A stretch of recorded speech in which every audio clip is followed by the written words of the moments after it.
They didn't just cast us out. They thought the story was over. That was their mistake. The day the Council cast Earth out, the stars felt colder.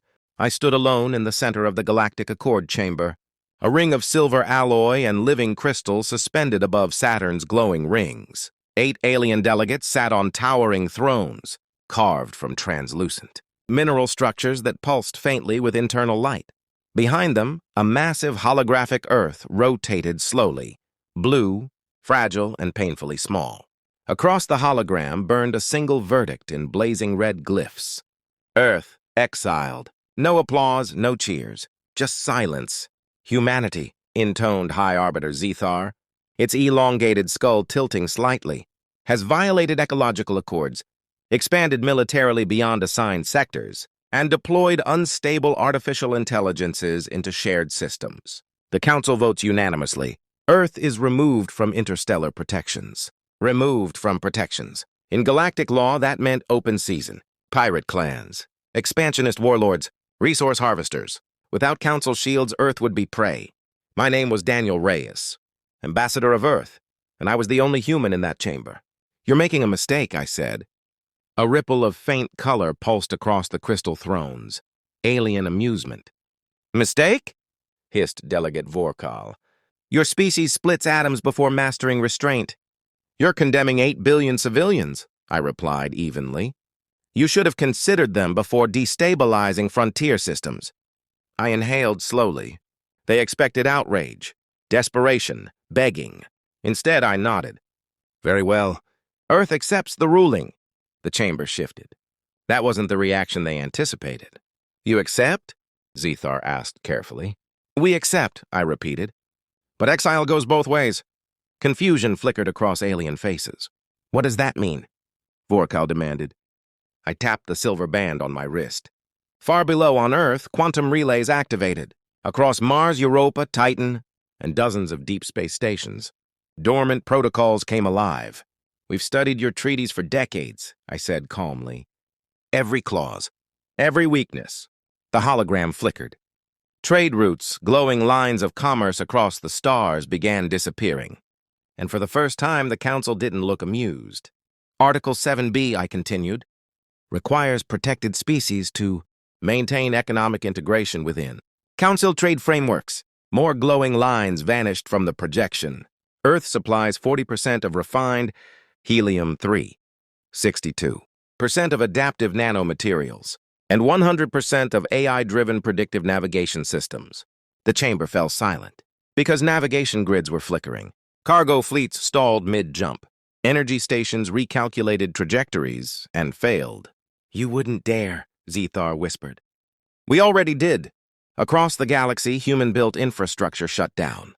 For decades, the Council had outsourced adaptability to us. Our AIs optimized their trade. Our engineers redesigned their reactors. Our predictive models kept their fleets from colliding in deep space corridors.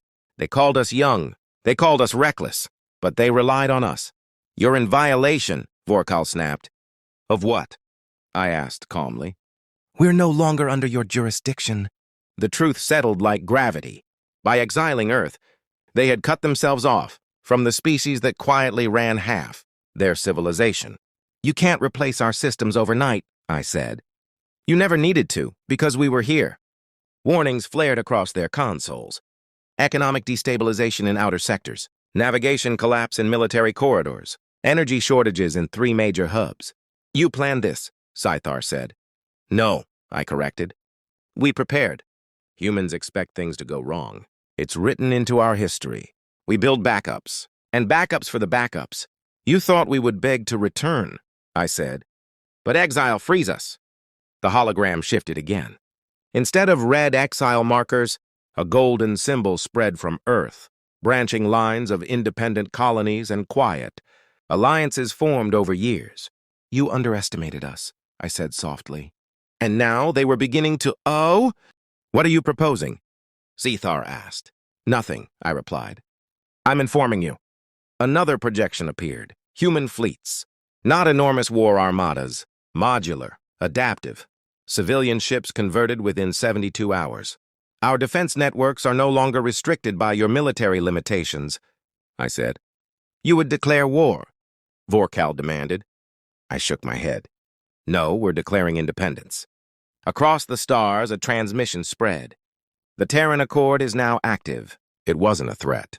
It was an invitation. Minor species long overshadowed by the Council began responding.